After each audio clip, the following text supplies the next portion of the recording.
Welcome to the Law, Your Money, and You. I'm Roberta Saphire, an attorney in Sharon, Massachusetts. And I'm Camille Barron, a financial organizer also in Sharon, Massachusetts. And Roberta, today we're very fortunate to have some visitors from a local bank here in Massachusetts who are going to talk with us about a wonderful financial awareness program that they have in this area. So can you tell our viewers who's with us today? I would be delighted to. First, we have Maureen Wilkinson, and we can just call her Mo, she said. And we have Catherine Light, and she said we can call her Catherine.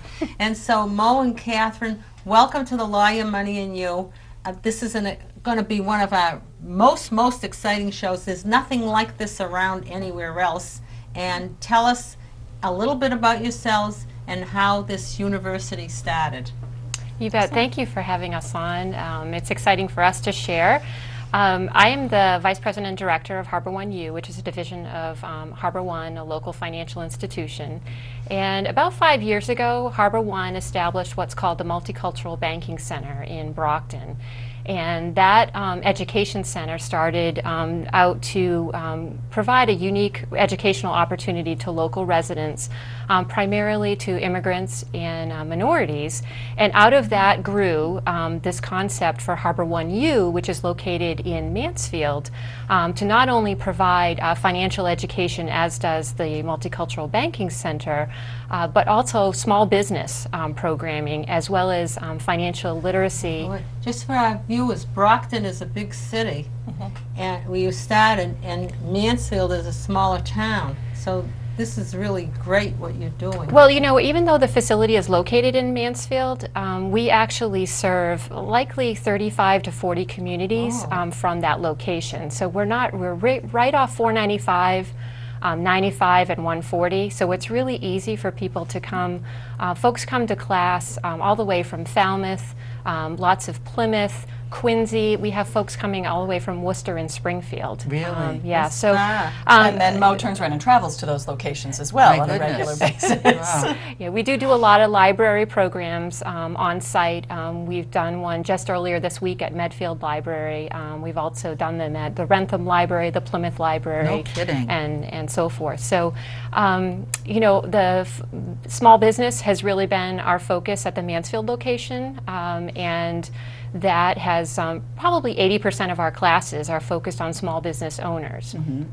What a And wonderful service. it's, you know, Harbor One has a philosophy of doing well by doing good. And so by putting these free programs forward in the communities, people are able to come and have a professional atmosphere, listen to a subject matter expert, learn a skill, and essentially be able to walk out our front door, get into their car, travel to their home office, which might even be their car, and implement those skills and tools. What skills, for example? For small business owners, typically the hot topics are surround social media.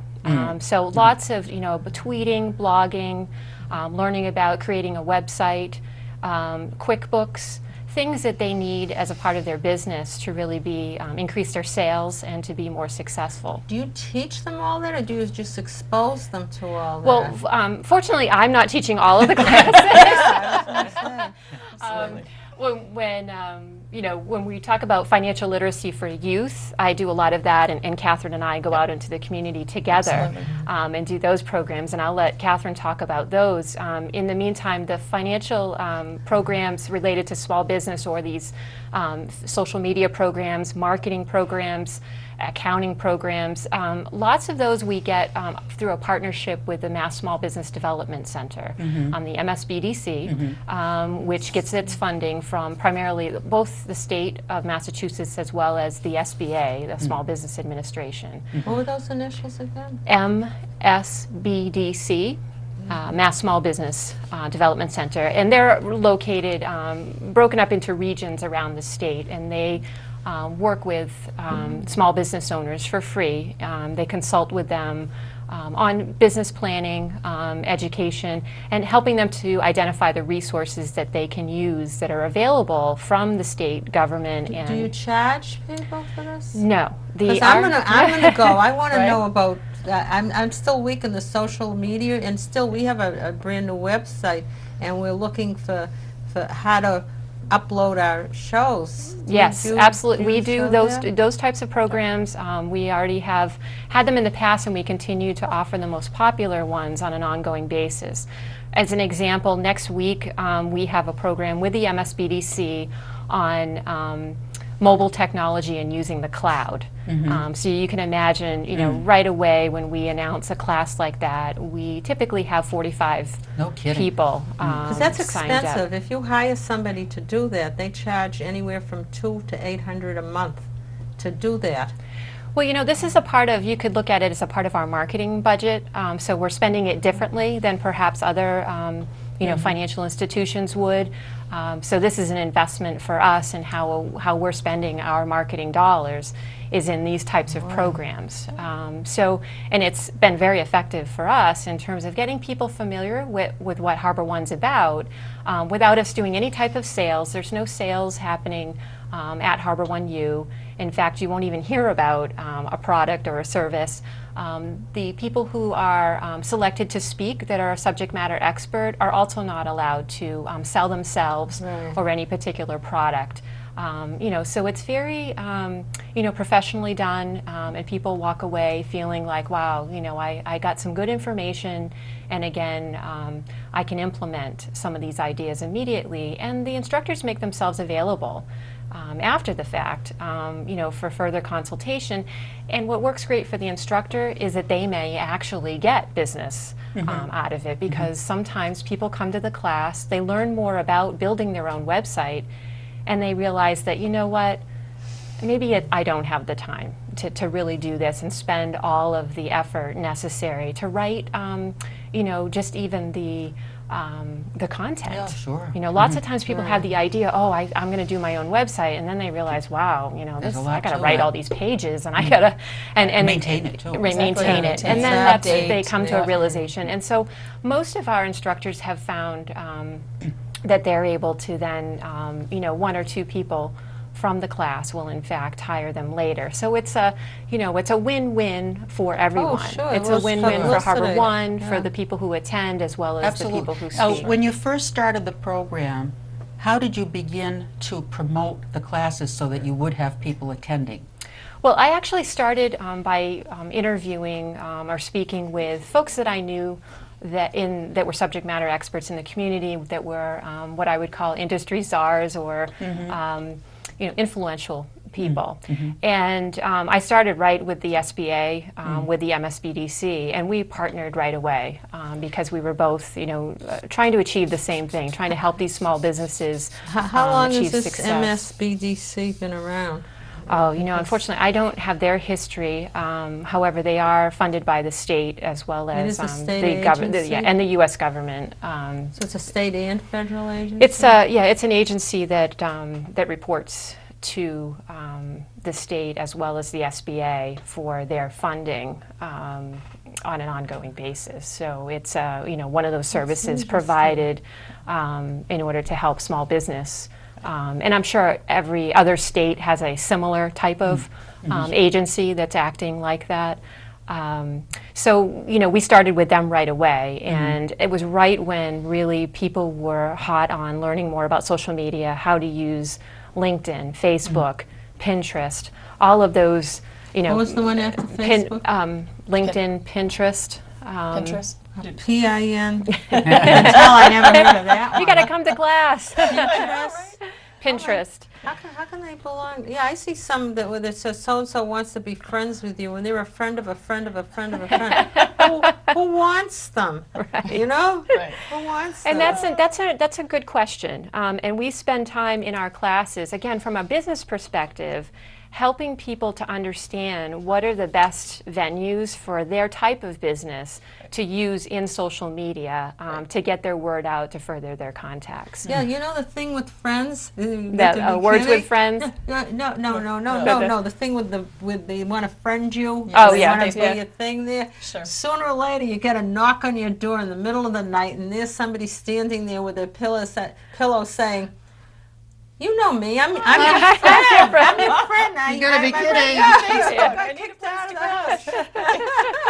So you started out by partnering with the Small Business Development Center, and how did you start to get people interested in coming to the You know, at classes? first we used the online calendars available in the area newspapers in all of the communities in which Harbor One does business, which you know stretches from Plymouth up to the Attleboro area, which is you know Catherine's What do area. you mean online? I should have told you. I'm the one who interrupts so that people might be talking. People might be watching and not knowing what you're talking about. But what do you mean online calendar? In the newspaper, most newspapers have a calendar that folks that are doing programs can enter in basic Really? information about an upcoming program on a particular date. We started with that. We started with flyers that we developed and put in all of our branch offices. We also shared them with local libraries. In some cases, we were doing lots of series on how to get a job or how to find work in hard Which is times and so forth. important. That's good. Yeah, because It Harbor sounds One. like you're doing what we do. Yeah, Similar. potentially. This is what Yeah. we're Different doing. forum. We're, Yeah. we're spreading the word. So, trying to help unfortunately, people. those particular programs were popular, if you Right. know what I mean. We, Right. we're having 30, 40 people at a time coming to some of those programs. So unemployment or career work centers were posting our flyers. And then we have a website where people can just join our mailing list, our email list. And it's just their email with their name. And about every 3 weeks, we send out an update of what the upcoming classes are. It's wonderful. And then as things evolved, the MSBDC started incorporating our calendar within theirs. And theirs goes online as well, but it's statewide. So thousands of people see the programs that we have coming forward. So it's very busy. We have as many as 400 people a month coming to the U Isn't for that classes. wonderful? And then in addition to that, we have the space we allow nonprofits to use based on availability, as well as What space? In our classroom Mansfield? space and our Mansfield classroom space. It's a really Oh, nice that's- classroom space. That's good. So So we- what do you have? Like say the Lawyer Money and You wants to visit Mansfield. Like we go live to the library. We've gone live with the Rotary. Been on the radio. Say we want to center in Mansfield and we want to use your space. What would we have to do? As a nonprofit, yes, you would contact me and we'd be able to work that out for you. What are your requirements? Because there are other nonprofit groups that watch us. Like, what are your requirements? For that? Well, it's based on availability. So because one of myself or one of the staff members has to be there at the building, during the time that you're there. So it's got to work out with our schedule. There are nonprofits that meet regularly throughout the month. We have 20 to 25 actually. Oh, Right. And you probably don't want, the little brownies or Girl Scouts running around you in circles while Oh, you're isn't that interesting? taping. So you want to make sure there's no conflict. So what like is there certain hours like 10 in the morning till 10 at night or 9 Typically, in the morning? but it's typically between 8 in the morning and 10 at night is where we And is we it try 5 days a week or 7 Yeah, days a week? 5 days a Isn't that week. wonderful? Occasionally we'll allow a Saturday, but again, it depends on Really? our own, scheduling of what we have. Can you bring in food? You can bring in food. Yes, we don't have requirements against that. We probably have 10 to 12 Girl Scout and Cub Scout troops that meet there. Really? On a monthly basis. Some of them are meeting twice a month. Some are meeting once a month, Isn't that and they wonderful? routinely meet. But are you required to have a licensed caterer or do you require them to use a certain people? Oh, and no, just- no. So And no typically, catches? yeah, typically the groups, for instance, the YUSA was there last week for 2 days doing some training. What's for YUSA? The YMCA. Oh, Yeah, YMCA, but it's they the call it YUSA is the franchisor for all YMCAs. They Isn't were that there interesting? doing training for local YMCAs. That's fascinating. Meanwhile, we got new people for the show. We got the YUSA, we got the MSTV, we got the Girl Scouts, the Boy Scouts. That's what a wonderful, wonderful community service you're providing. Well, it's really something that we get what we call psychic income out of it. Psychic. So Oh, I like the that more that we expression. do it, the more you want to do it. And Catherine should share we about should- the yeah, come on, Catherine. financial Your literacy. show and about what your Sure. what's Yeah, your piece of the introduce pie yourself. is. So Tell us I about am you. actually the manager of the Attleboro branch of Harbor One, but I get involved in a lot of the programs that the U does and help out with those, particularly the ones that tend to be my favorites, the ones of the kids. Yeah. So we recently did a program called Savings Make Sense, where we go into an elementary school, Come on. generally at least 3 times, and we talk to, in this case, 3rd graders.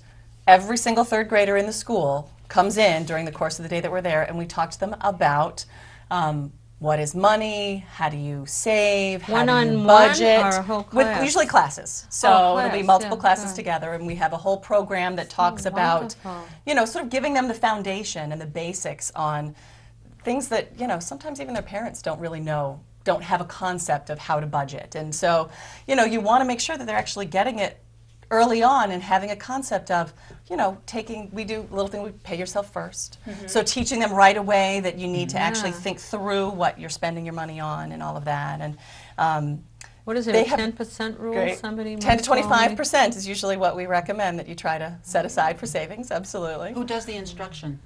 Um, I do. You don't hire outside. No, we Oh, don't no, hire no, outside no. for that. That one's us.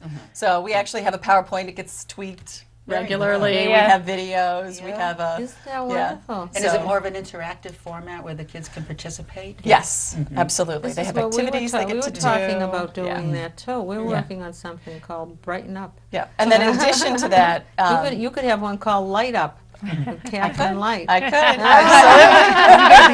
I should have saved that. You've got to be kidding. But there's a lot, and then the Yeah. Girl Scout troops get to come in, and they get some of their badges are related to financial literacy, so they're getting taught, and the Cub Scout troops are all getting taught the basics of how to manage your finances. And That's so the earlier important. you get that started, obviously, the Yeah. more successful folks will be when they get older. And we'd like to see qualified loan applicants. Yeah, I mean, and- that's part of what I do in my real job is I'm underwrite, so I'd And like a to lot of the know. college Yeah. loans and everything, yes. which Absolutely. Well, we talked a lot about business applications of the program, and we're talking about youth.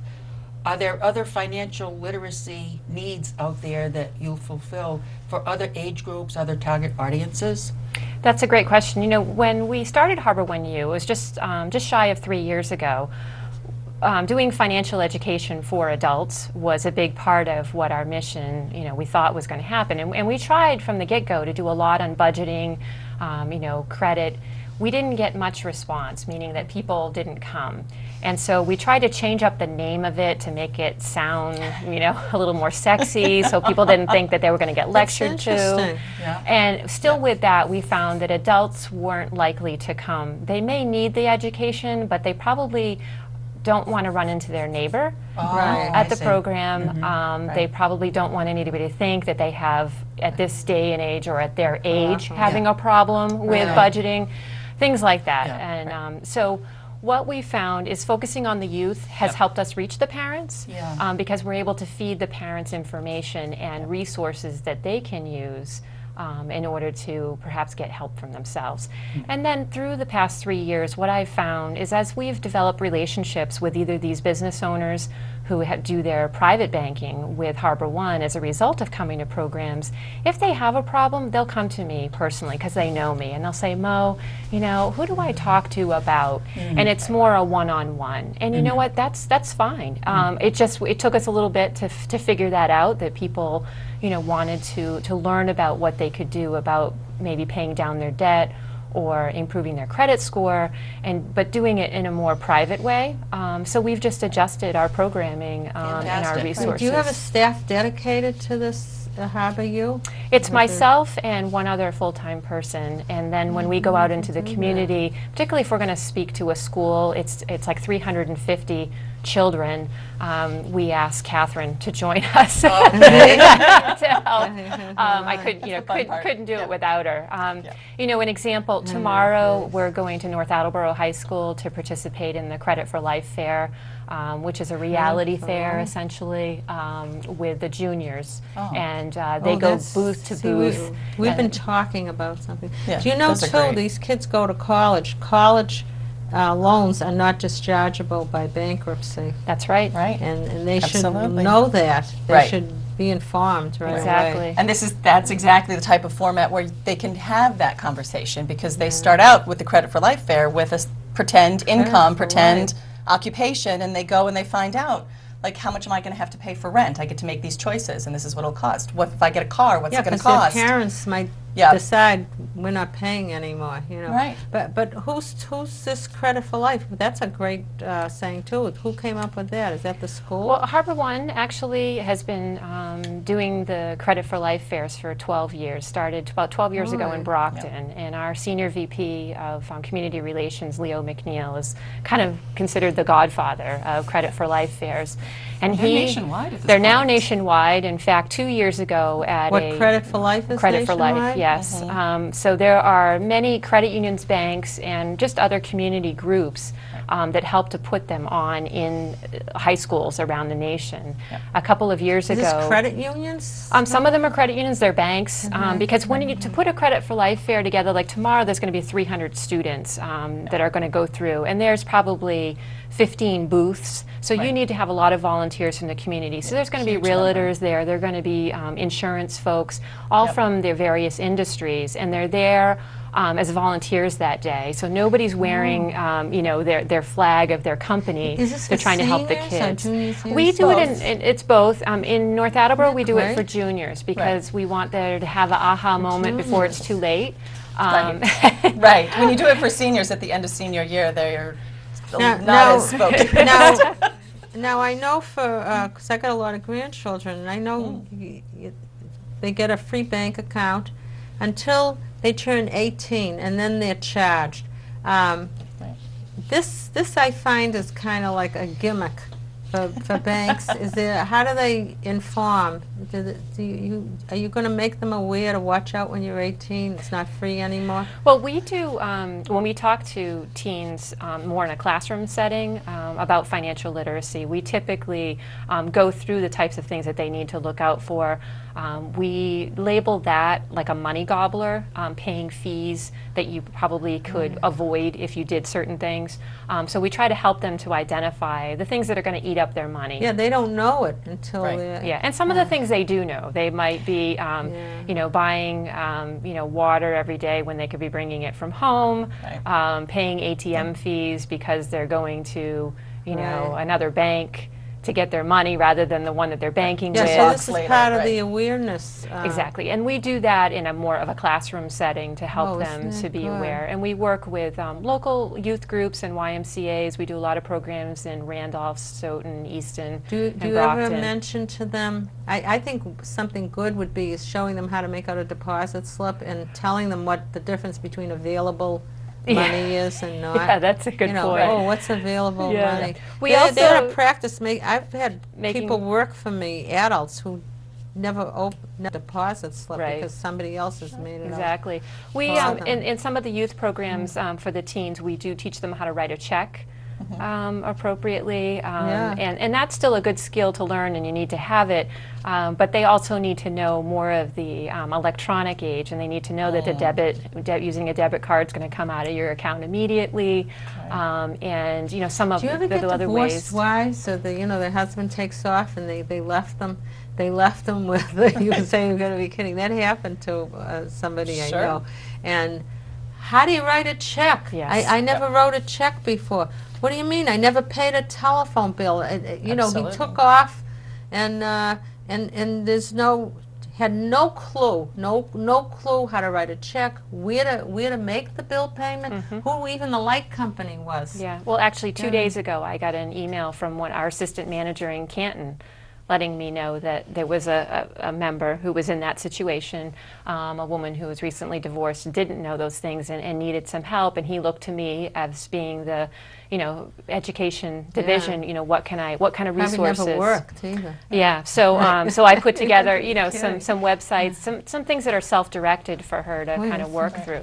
But there's also a divorce program. There's one of It's a the divorce program. one of the Yeah. programs One of our- offered at the U by one of our subject matter experts deals with women and divorce and kidding. what do you need to do. And We've had them on the show. Yes. You sound like another. Do you do this though? Do you do? This is our thing. You've got to be kidding. The last 5 minutes, we're in it now. Believe it or not. I know, Tell me right? You've got We're to already be kidding. shifting into that.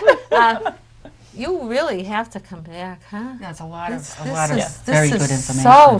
so much. See, our own bags. Why I you love you that. You've got to be kidding. You were That's telling hilarious. us about something that you were going to share with us. Yeah, well, I saw it 2 nights ago on the news, and was a video clip of a man walking through a liquor store in Rhode Island with his pet pony.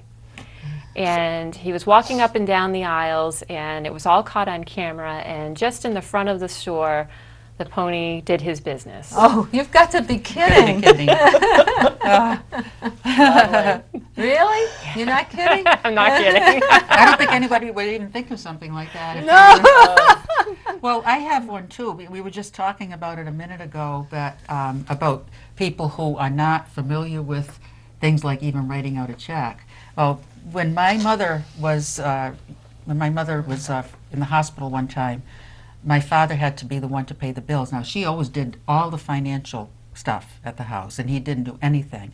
So I was sitting down with him at the table, and he was writing out checks, and he didn't even know how to sign the check. You know, on the lower left corner Oh, dear. where it says The memo, memo? meaning what's it for, and you sign it on the right. He signed it on the left. That's how funny. little Yeah, he knew. Apparently, he's only used American Express traveler's checks since those are on the left. But see, Oh, really? this is a case where she did everything, and he had no Yeah. clue. It's usually the women who do everything. You are absolutely right. In fact, Yeah. the Pew Research came out 2 days ago to say that 40% of women are the breadwinners now in American households. Yet previously, we knew from research and putting together Harbor One U that regardless of who's the breadwinner, 70% of the women are the ones that are making the financial decisions in their households. And 56% of the students in law school are women, and it's rising up with medical too. Nice. And we're not kidding. And that's God, did that go by so fast? I You know, we're now wrapping up. No, We were go in the by wrap fast. up stage, and we're gonna, just take ribbons. No, I'm just kidding. Okay, can we? Oh, we want to thank both of you. This has been very Yes, enlightening, thank and you so definitely much. has sparked a lot of interest, and I'm sure a lot of our viewers will be interested in finding out more. Fantastic. And to our viewers, you can please send Roberta and me an email if you would like more information about Harbor One U. And as always, we would like to hear more from you about topics that you'd like to hear and see on this show. Because remember, this is your show, the law, your money, and you.